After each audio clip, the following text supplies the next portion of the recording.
Thank you. Good morning. As Anne said, my name is Jennifer Lee, and I'm a research associate at the Center for Public Policy Priorities. And I'm so glad to see a full room this morning to talk about race and equity in child well-being. For those who tweet, we're using the hashtag KidsCount. And as mentioned earlier, this report is part of a larger project called the Texas KidsCount Project. And the ultimate goal of that project is to improve child well-being in Texas using data. So I want to start with this line that our performers from Big Thought used in their piece, "Who are you and why did you come here?" And that was just amazing. I told myself I wasn't going to get emotional before coming up here, but it was hard to. And it was incredible to hear their stories, to open up. And I think it was just incredibly brave for them to be vulnerable to a big room of people. So I thank them so much for doing that.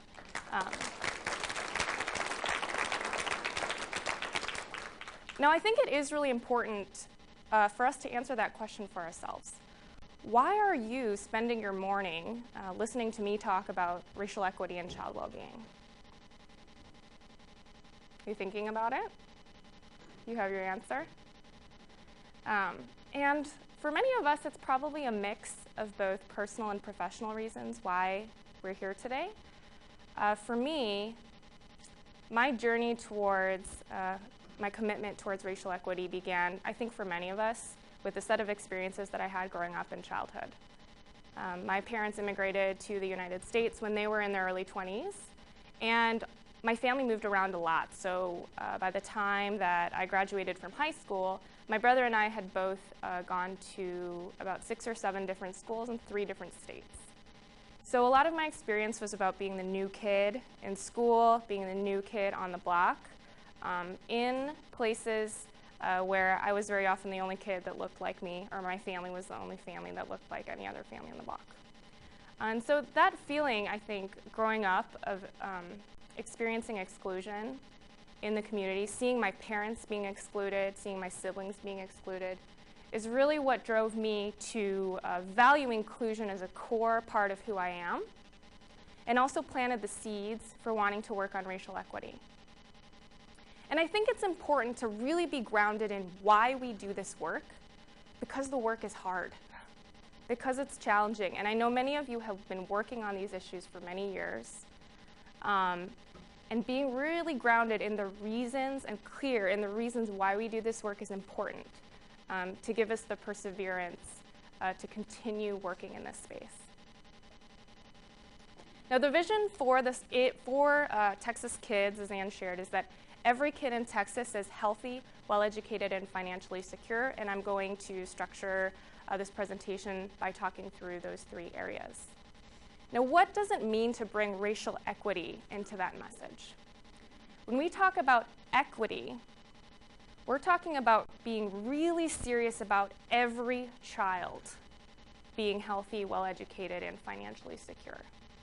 I think most of us, agree that this is something that we want for kids. But we need to really think about who we are including in this vision for Texas that we have. And not only who we are including, but also, are we willing to commit the resources? Are we willing to change our practices so that we can make this true for every single kid in Texas? Now, I want to start by talking about financial security. And when you start talking about race and poverty in particular, you'll often hear this. It's not race, it's poverty. How many of you have heard this before? I'm sure many of you have heard this. And I'm sure many of us in the room, you don't have to raise your hand for this, have thought this or said this in our work. And I think there are a couple things happening when we hear this phrase. First is that poverty is extremely important. Child poverty is something that we look at the center all the time. It affects children's health. It affects children's education. Poverty in childhood affects the likelihood of whether or not kids are going to live in poverty as adults. So it is very important to look at poverty. But when we hear it's not race, it's poverty, I think what's happening too is a deep discomfort that people have in talking about race. For many people, I think for most of us, it's it's not only uncomfortable, for many of us it's painful to talk about race, especially how it interacts with poverty. And the other fear, I think, that we've encountered in this work is that, particularly when we're talking about data, when we talk about breaking down data by race and ethnicity, people are afraid that looking at that data, what people will perceive is that there is something wrong with certain groups of children or broken about certain groups of children when we see differences by race and ethnicity. But if we don't break down the data in that way, we're missing a big part of the picture. Here's an example. This is a statistic that you've probably seen before, that 30% of children in Dallas County live under the poverty line. It's about $19,000 for a family of 3. But when you break down the data by race and ethnicity, you see that more than 1 in 3 Black children live under the poverty line. Poverty affects more than 1 in 3 Hispanic children, and those rates are very different for children of other racial and ethnic groups. But we know that financial security isn't just about poverty. It's about the income that families have. And when we look at a statistic like this, that median income of households with children in Dallas County is $48,000, it masks a lot of difference at the amount of financial resources that families have to protect their children, to invest in their children. So when we hear this phrase, it's not race, it's poverty, it's important to say, well, it is race, and it's poverty. And we know there are other factors that impact child well-being. Today I'm going to talk a little bit about gender.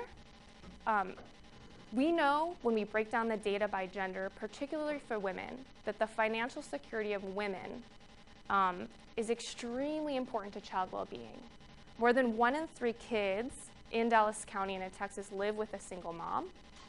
Many children who live with married parents also depend on the financial security of their mothers for family financial well-being. And we also know that the experiences of Black men and boys are different from Black women and girls, that the experiences of Asian boys and men are different from Asian girls and women, so it is important to look at those differences.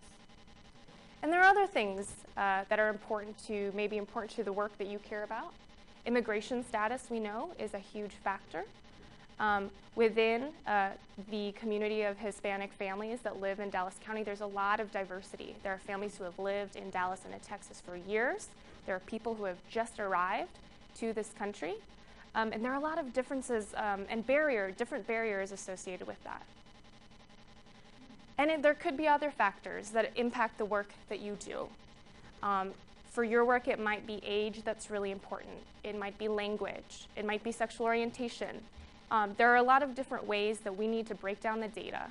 And the reason that it's important to do that is so that our policies are smarter, so that our practices are smarter, and that we can really reach that goal of making every child healthy, well-educated, and financially secure. Now, when you start looking at the data, you see one of the ways that race and poverty interact in particular, and that's really important, is about place. Where are kids growing up? And I want to share a couple maps with you. I was really excited about these because I love maps. I'm kind of a map nerd. So this first map that I'm going to share with you is just a child population map. And so you can see, looking at the map, and frankly, most of you from Dallas probably don't even need to know what colors represent which races and ethnicities, but we see that there are many areas of both racial and ethnic diversity and also more homogeneous areas. The orange, again, represents white children, and there's areas of North Dallas where large numbers of white children live. And then you can see, again, for the other colors, where different children live within Dallas County.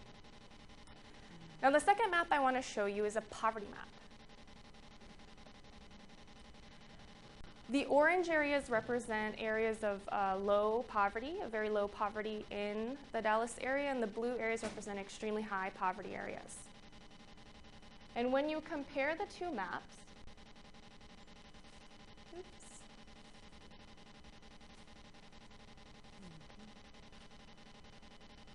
When you compare the two maps, you start to see some patterns about who lives in the low poverty areas, who live in more mixed income or moderate poverty or high poverty areas. Now, it's important to remember when we look at these maps that these divisions aren't natural. They have been constructed and reinforced through decades of policy. Policy matters. It has shaped, through policies like segregation, where families could live. But another thing I think that it's important to think about is ways that policies have helped families and how certain families were left out of those policies. So let me give you one example. The middle class, building a strong middle class is something that we care about. And what we see when we look at history is that the middle class is often needs to be created, protected, and maintained by policy. In the history of the United States, one of our greatest experiments in building a strong middle class was after a time of great poverty in the United States after the Depression. And the federal government started a policy agenda to create a middle class centered around benefits in the GI Bill for veterans returning after World War II. And those set of benefits were built around giving people access to homes. The modern home financing housing finance system was created then. So promoting home ownership, giving people opportunities to build wealth, also giving people access to higher education. Things like home ownership and higher education were really only reserved for the wealthy elites prior to that time. But those set of benefits the goal of those benefits were really to create a strong middle class in the United States after we had seen a period of great poverty. Now, what happened was, in the implementation of those policies, lots of families were left out. Banks refused to provide loans to families of color to purchase homes, or didn't allow them to buy homes in the neighborhoods that they wanted to live in. Educational institutions wouldn't accept students from different racial ethnic backgrounds. So there were a lot of families that were left out of those policies that really promoted a strong middle class in our country today. And all of that matters when we look at these maps and where people continue to live even today. We know from the data that families with the same exact income levels live in very different neighborhoods in the Dallas area. When you look at a low-income white family, they tend to live in the Dallas-Fort Worth area in neighborhoods with much lower poverty levels than Black and Hispanic families with even the same income levels. So these legacies still continue today. And place really matters because place is about access. It's about access to good schools. It's about being in safe neighborhoods, being in places where there are banks, where there are grocery stores. All of those things matter to child well-being.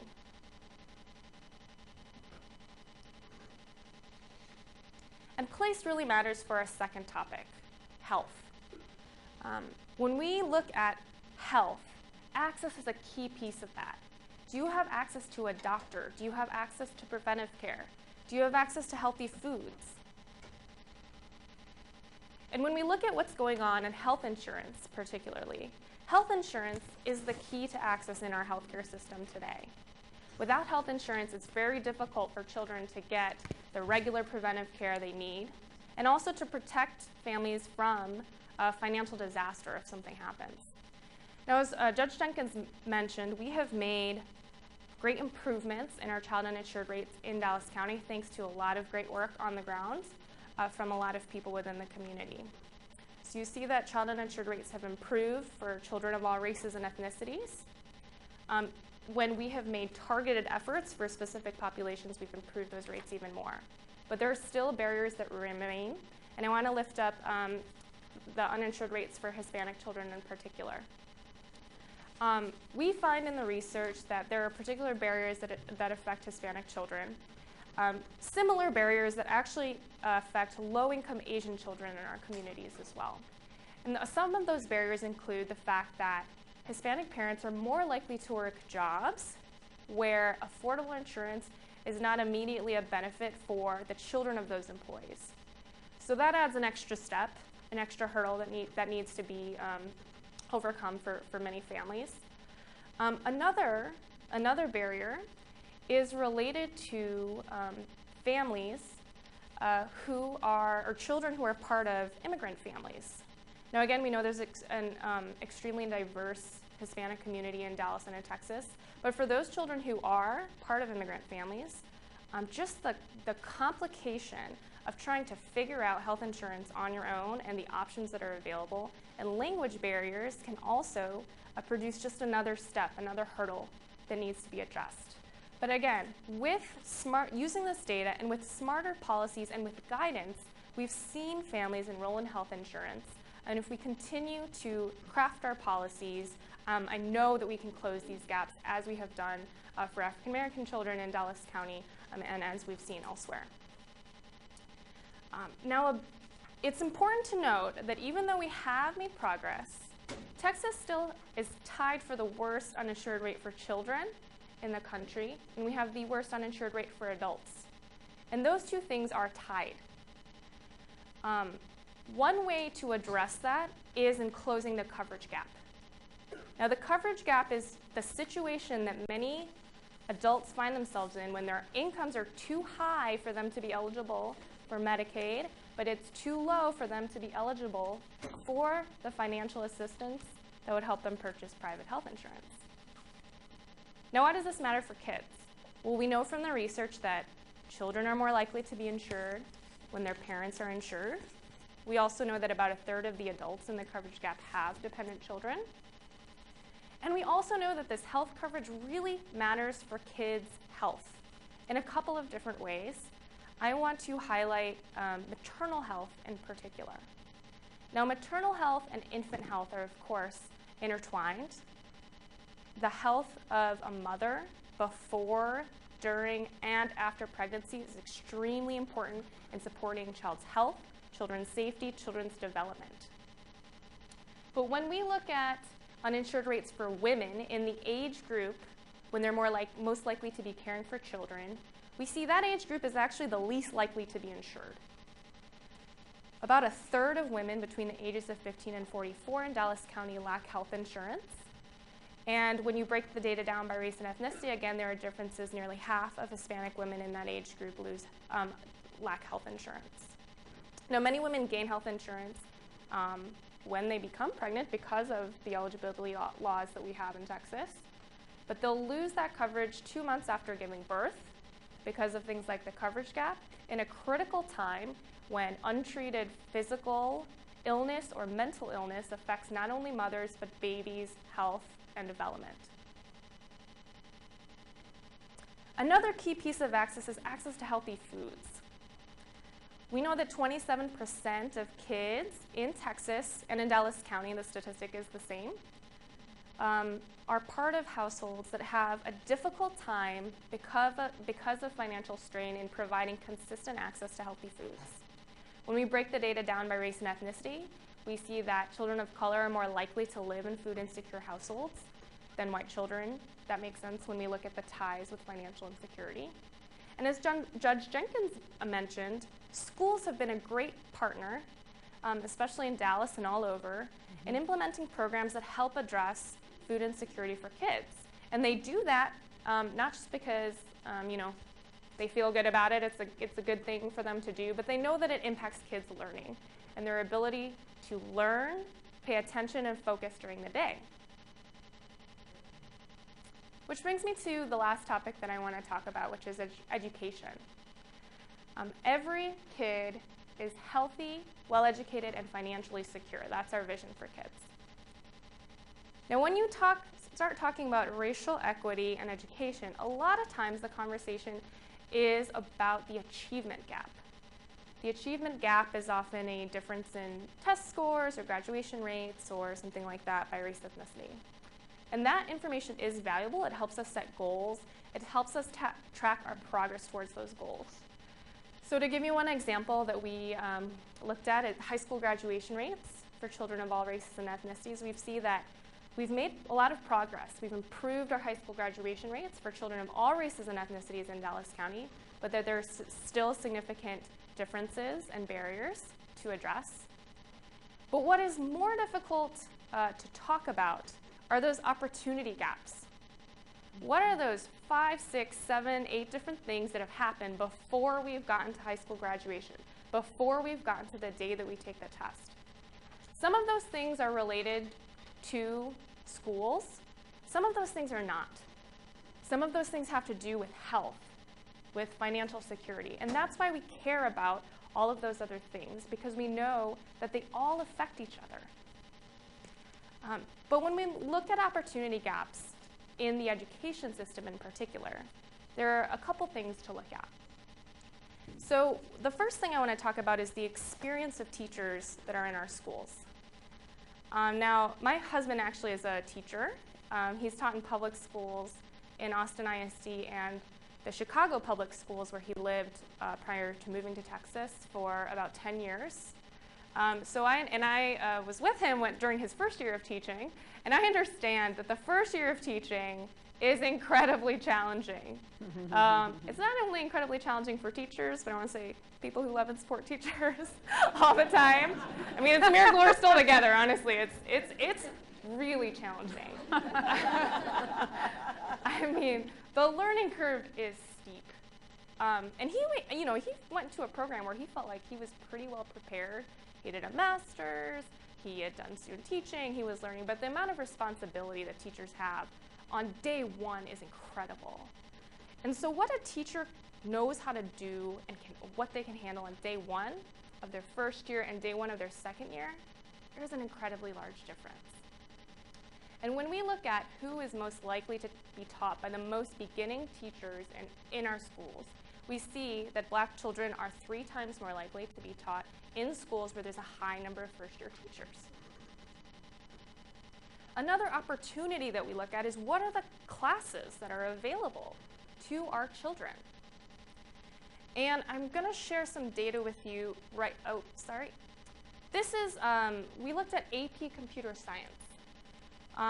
That's a course that's very hot right now. It's important to build our kids' skills up, especially for these jobs that are going to be available in the future. And the data that I'm showing you right now is what Texas schools look like in general. So, we're about half and half female and male. We know that Hispanic children are our largest group of students in our public schools, followed by white children, and then Black and Asian children. But this is what it looks like in those AP Computer Science courses. First, for girls, we see that the vast majority of students who are accessing these courses are male. When we look at race and ethnicity, we see that Hispanic and Black students in particular are underrepresented in these courses. And another thing when we talk about opportunity is that we need to talk about is funding, and school funding in particular. Because school funding is what pays for experienced teachers. The money that we provide to school is what pays for the support, the development of teachers that are already in our schools so that they'll keep teaching in our schools and can improve their skills. It's what pays for, getting a teacher who knows how to teach AP Computer Science, and the fact that kids have access to computers and the technology and the time to be learning in these high-level courses.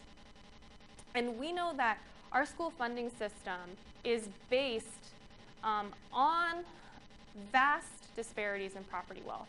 So the way that our schools are funded today is still that local property taxes pay the lion's share for our schools.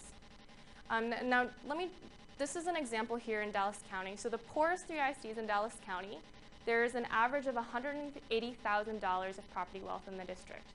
That's not how many dollars are going for each student, but it's the amount of property value in a district that can be taxed to produce revenue for the schools in that district.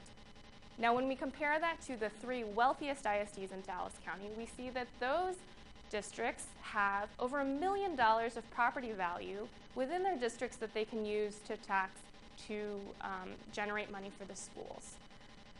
Now, because of these vast disparities in property wealth that we actually have a very innovative feature in our school funding system that helps equalize the funding, and we need to preserve that. We need to maintain it. We need to build on that strength to provide more funding equity for our schools. When we look at the racial ethnic makeup of who attends schools in those districts, we see that in the lowest property, the property poor districts, serve a predominantly Hispanic student population in Dallas County, and that the wealthiest school districts in Dallas County serve a predominantly white student population.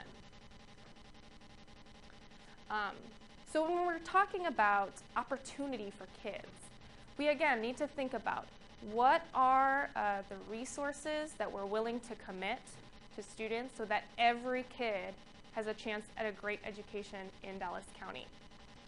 And the money, again, people often get caught up in school funding, but the majority of money that schools spend is on teachers. It's on people. Teaching is a profession that depends a lot on the relationships between teachers and students, between adults in the building. And the money that we talk about when we're talking about school funding often goes straight into who is standing in front of kids in the classroom. Now, the last thing I want to talk about is gender equity. And again, we're talking today focusing mostly on racial equity and child well-being, but gender equity is a key piece, another way to break down the data, to look at who is doing well, who we need to do better for, and what the barriers are that people are experiencing. And gender equity is extremely important for kids because what is going on with parents is going to affect what's happening with kids. And we see that in particular, the financial security of women is an issue that affects child well-being in our communities. Again, about 1/3 of our kids live with single moms. Many more kids depend on the financial security of their moms for their well-being as well. And when we look at this data, we see that 41% of single mom families in Dallas County are really struggling. And when we break down that data by race and ethnicity, we again see that there are differences by race and ethnicity. Nearly half of Hispanic moms who are raising kids on their own are living in poverty. And when we compare that to single dads, about 23% of single dads live in poverty, and breaking down by race and ethnicity, we see some differences there. So it's really important to look at what we're doing for the women in our community who are taking care of children. And again, financial security isn't just about poverty, it's also about income. So I want to talk a little bit about income. We all know about the wage gap. Yesterday was actually Wage Gap Day, which is, for those of you who don't know, it's sort of a theoretical way of thinking about how many extra days would a woman have to work in 2016 to catch up to the amount of money that a man would earn in 2015. And although Wage Gap Day was yesterday for all women, we know that if we broke down that data by race and ethnicity, a lot of women would still be working. We're still working to catch up. And when we look at the data, we know that this compares full-time workers, full-time working men, full-time working women. We know that white women make about 71% of what a full-time man who is white is earning. Hispanic women are earning 44%, a full-time worker, of what a man who is white and working full-time would earn. And we see that these wage gaps exist in all occupations. So when we look at architecture and engineering, very high-paying field, a STEM field, men earn on average around $80,000, women about $62,000. Even in fields that are dominated by women, another STEM field, nursing, men still earn more than women. And a lot of this has to do And the funny thing, actually, when you look at this data, is, we talk often about education as being a protective factor against poverty. And the fact is, girls have been increasing their education rates faster than boys. Men and women in Texas are actually equally likely to have higher education. In certain racial and ethnic groups, women are actually more likely to have higher education than men. And I don't say this because I don't care about education for men and boys. That's critically important. It's important to focus on different populations when we're talking about education. But I bring this up because it shows in the data, one way of using data is to see where the barriers are. And when we're looking at this data, we've seen, women have got the message about education. We understand that investment in education, we're going to get some return on that investment in our lives. But when we look at the data over time, we see that women are still more likely to be affected by poverty. And a lot of that difference has to do with policies, or more specifically, the lack of policies, especially for working women with children, for moms. And that's why it's so important, not only for women, but for kids. The lack of policies that we have around childcare, workplace flexibility, women who are taking care not only of children, but other family members, oftentimes that affects what women can earn and their earning potential in the workplace. So I want to close with a little bit about talking about what we can do. And Judge Jenkins did a great job of mentioning some of these opportunities, this low-hanging fruit that we have. The first I want to give as data plug for is collect the data. Analyze the data, use the data in your work. I know this is hard because we've tried to do it. Sometimes the data is not good, or it's not there. I'm part of a racial category that is often we've used Asian, multiracial, and other, which it covers pretty much a whole wide, diverse group of people. But if you have the capacity to collect that data and use it, please do. I know sometimes it's awkward, so I know when you guys are filling out the post-event survey and we're asking you about your race or ethnicity, you won't be weirded out and you'll fill it out. Because it's important for us to collect that data when we can. The second policy solution that I want to lift up right now, which is just, again, a low-hanging fruit, is to close the coverage gap. Again, giving more options to our low-income families to become insured is not only good for them, we know that it's good for their kids, for their family's financial security, for their kids' health, and that's an opportunity that we can take advantage of right now. And the last, again, the third opportunity that I want to lift up is around school funding. We are eagerly awaiting a decision from the Texas Supreme Court any minute right now about school funding. But what we know, whichever way the decision comes out, is that schools, families, and communities have sent a pretty strong message, I think, to the legislature that school funding is something that is important to them, adequacy is important to them, equity is important to them. But I also want to stress that although the state does control school funding between districts, there are a lot of things that can be going on at a local level, at a district level, to promote the value of equity for funding within schools in a district, or if you're working within a campus, to think about equity when you're making decisions about what's going on inside your school and the opportunities that kids are given between classrooms. And the last thing I want to lift up is around supporting our working moms. We've seen a lot of local innovation in this field, and looking at, once and for all, what can we do to support the moms who are working in our communities? We know that's important not only for them, but for their kids. So looking at policies like paid leave, looking at workplace scheduling and flexibility around that, looking at really seriously at childcare. I think we've seen that childcare is, and we've heard from people that childcare is an issue that is extremely important to moms. They're very concerned about the safety of their kids when they don't have good childcare options. We know that childcare is also a win-win for kids when they're in high-quality childcare options that promotes healthy development while also protecting them and allowing mom to work. So childcare, again, is another key piece that we need to look at. So I want to close by coming back to this line that actually was in the singing piece of the performance this morning, which is Journey with Me. And Anne talked a little bit, too, about this metaphor of the journey. And I want to recognize that we are all in different journeys. Some of us might be more comfortable sharing that journey with others, We're all on individual journeys on understanding racial equity, how we've experienced it in our lives, how we want to work towards it. We are on a journey as organizations. How do we advance racial equity within our organizations or incorporate that into the work that we do? But there's also an important community level journey that a place like Dallas can take together. And the fact that you're all in here in this room together today is a really important step on that journey towards racial equity and child well-being.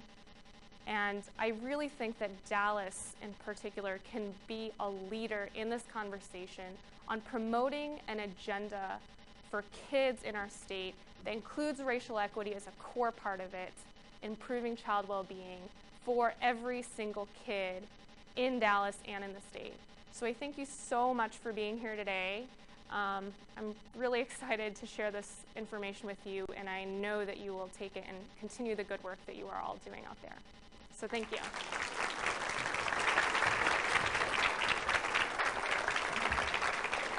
Thank you so much, Jennifer. As you can see, she is totally our data rock star. Thank you so much for all of your months and months of work on the research and for this fabulous presentation. We're going to have a chance for some Q&A in a minute, and before we sort of jump into that, and Jennifer will be up here with me, of course, to answer questions about the report and the data that she shared.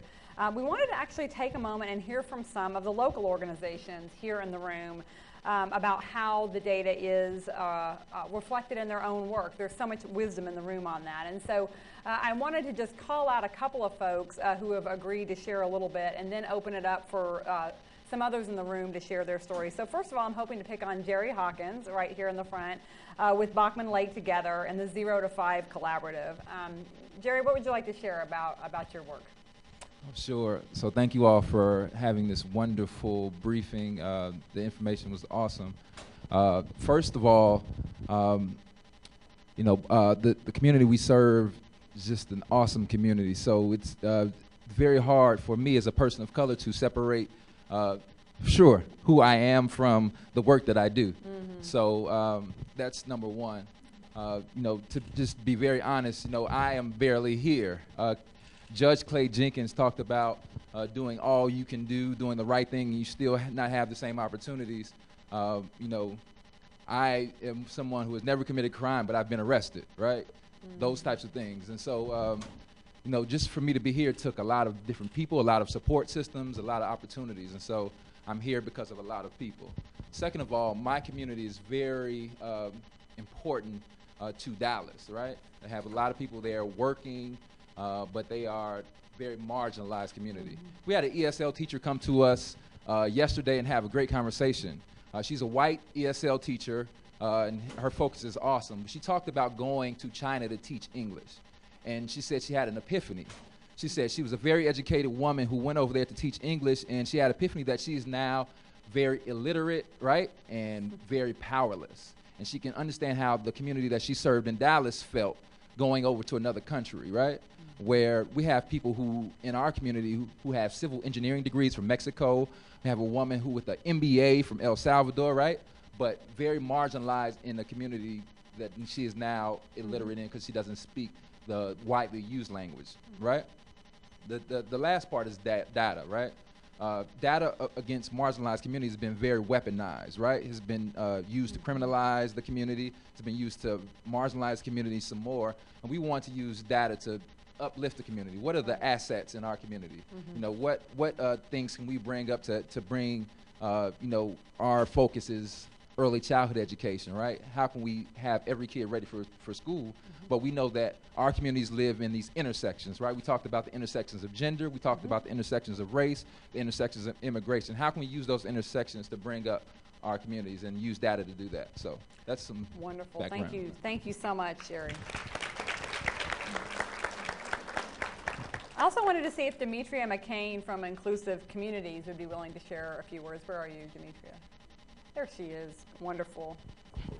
Hey, well, I'm really full from that presentation. That was really, really powerful. I'm at the Inclusive Communities project here in Dallas, and I just want to echo something that Ann Beeson mentioned in the beginning of the report, is that a child's race, ethnicity, income, and zip code should not dictate their risk or their opportunities in life.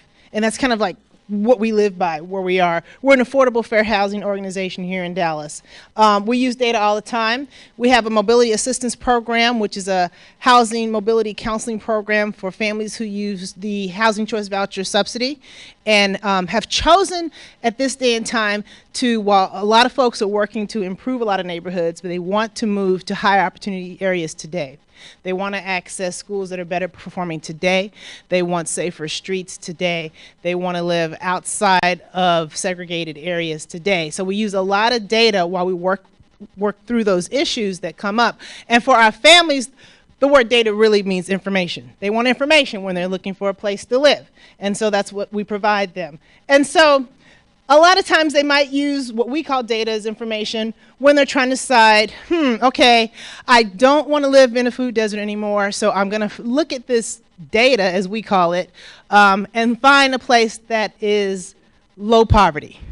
So they're translating for them, low poverty means there's probably a grocery store nearby this apartment complex. So that's how we use it. And you know, Raj Chetty did a report, and his whole team from Harvard recently, came out last year. He's now over at Stanford. He actually looked at the Moving to Opportunity program, which was families who used Section 8 vouchers to move to high opportunity areas back in the day. Those kids had grown up, and he actually looked at their tax returns and found that those kids whose families used those vouchers to move to high opportunity area actually had higher incomes than the families who did not. So we can look at it on the fact of it's a civil right to be able to move where you want to, is how we believe. But also for those who are more economically inclined to look at data, there's also a financial impact on the kids whose families make those type of moves. So our families are interested in this kind of information, so we created a website in 2013 called opportunitymoves.org. You're welcome to check it out if you want. There is where our families are able to see information based on census tracts about neighborhoods. They type in the address of a unit they're thinking about moving to, and they find out what has HUD said about the census tract. They find out what has the Department of Treasury said about the census tract. HUD created a housing opportunity index on a scale of 0 to 100. A lot of neighborhoods end up being over in the 5s. Some end up being in the 70s and 80s. And conversely, the Treasury Department created what they call a distress index on a scale of 1 to 4, 4 being the highest amount of distress. And so that's real user-friendly information that our families access when they're trying to move. And also, I mean, data just not as in the form of numbers, but we take the data and we kind of geocode it for maps. You saw maps earlier, kind of spatially gives out for our families what's where. We at ICP have determined, according to us, we've defined what a high opportunity neighborhood is, so they're able to go onto that website and see by colors, you know, where the higher income levels tend to live and those kind of things. So data is really important in our day-to-day, but also I guess, like you mentioned earlier, you see patterns with the data, right? And sometimes these patterns reflect the exact same patterns we saw back when the GI Bill was passed, right? Back when segregation was legal. I mean, we found that the way the state was allocating tax credits in the low-income housing tax credit program, 95%, 92% of those units were in segregated high poverty neighborhoods. Now, back when segregation was legal, public housing was in 95% of the time in segregated high poverty neighborhoods. We're talking about now versus way back when de jure segregation was going on. So that's kind of how we use it.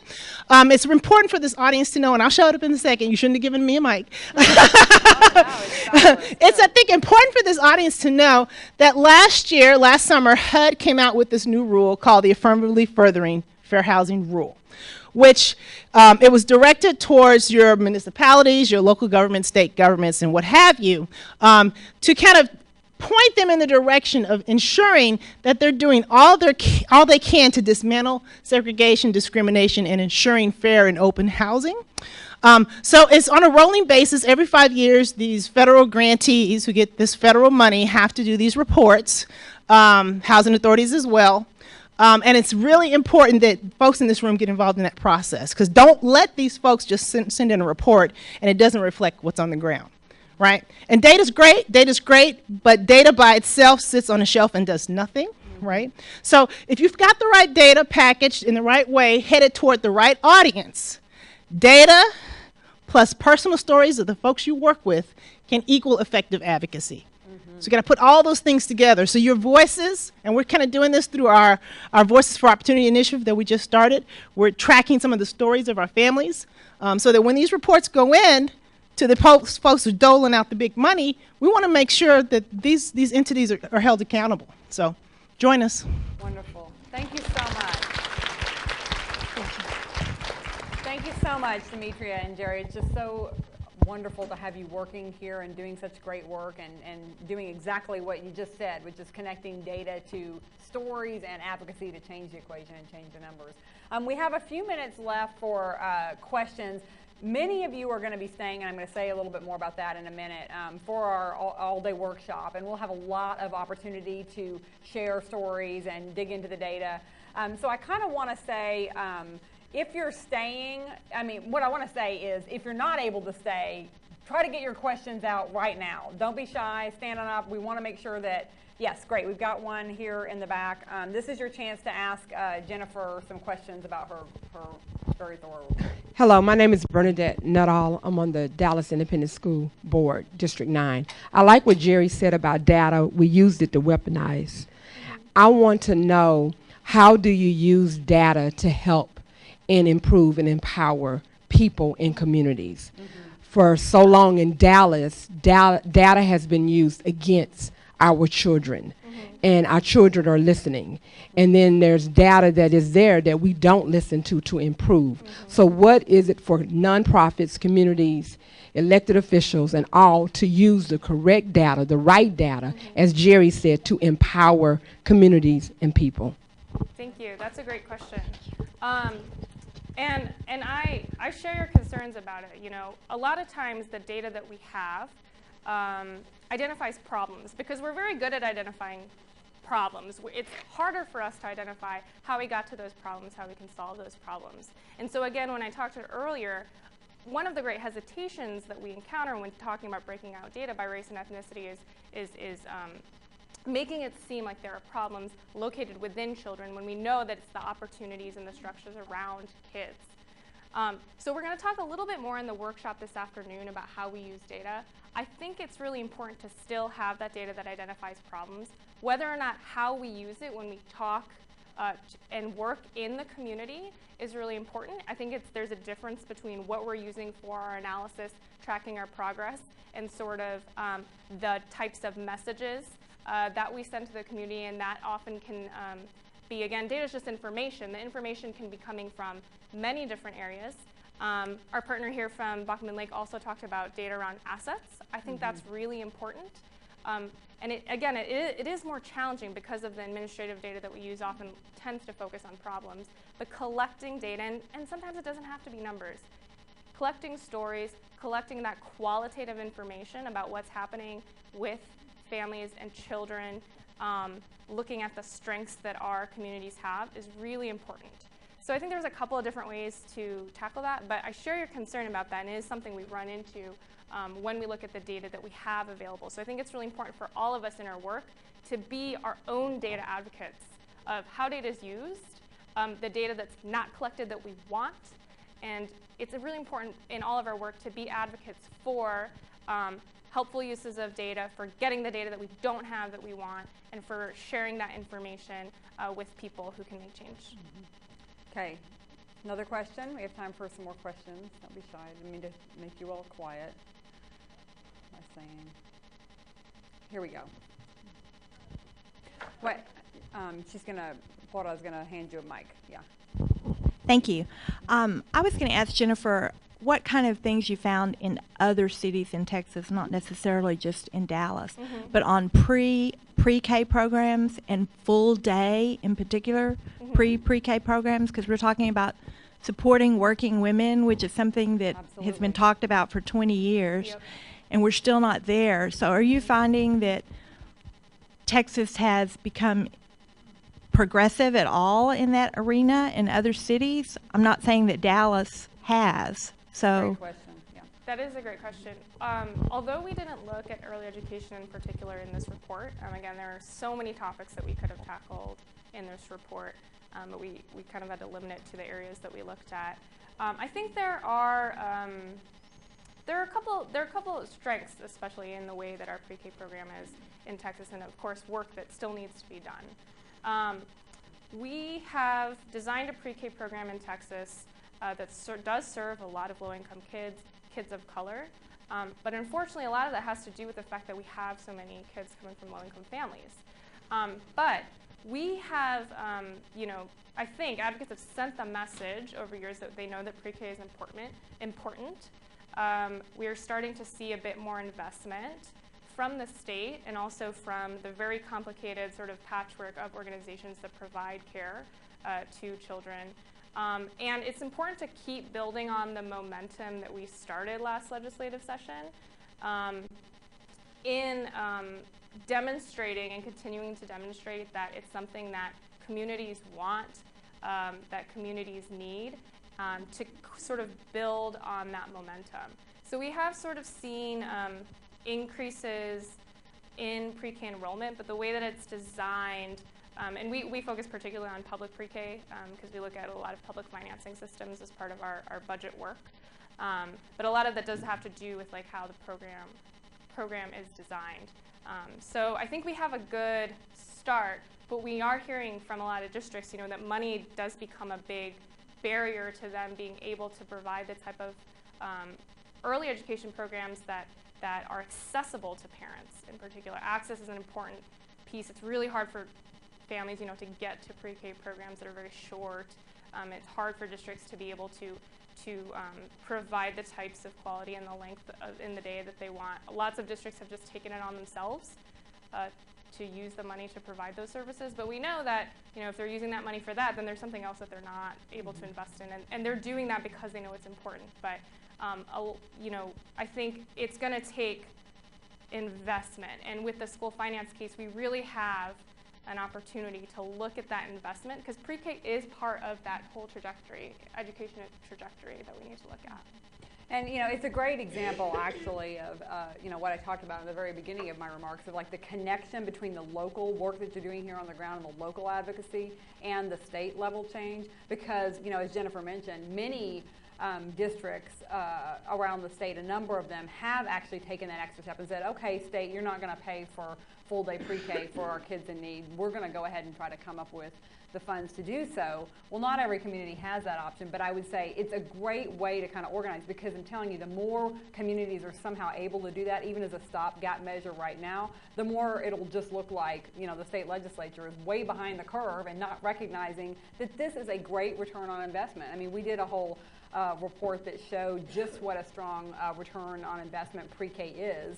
And it actually saves the state money in the long term because if you are investing in helping kids be ready for school, as Jerry said, be ready to succeed in school, you're not going to have to spend nearly as much money on special ed, on a number of other services that you're otherwise going to have to provide later. So I think we're going to have to stop with questions now. We know many of you are staying for the workshop. I also want to say that for those of you who aren't, Jennifer and several other members of our staff are here to help answer questions out in the lobby. We are going to reconvene back in here at 10:45 with the Race Matters Institute, who's going to help us learn how to use data. I'm sorry, 10:40. Are we going to go to 11? Yeah, okay. We'll say 11. Sorry, thank you. This is what happens when you don't have a real watch, you guys. Okay, thank you. Thank you for the time check. We're going to reconvene at 11 back in here, and I want to just one more request from all of you is those of you coming back in, the room is not going to be quite as full, so please kind of be that A student and move to the front so we can have a real intimate conversation.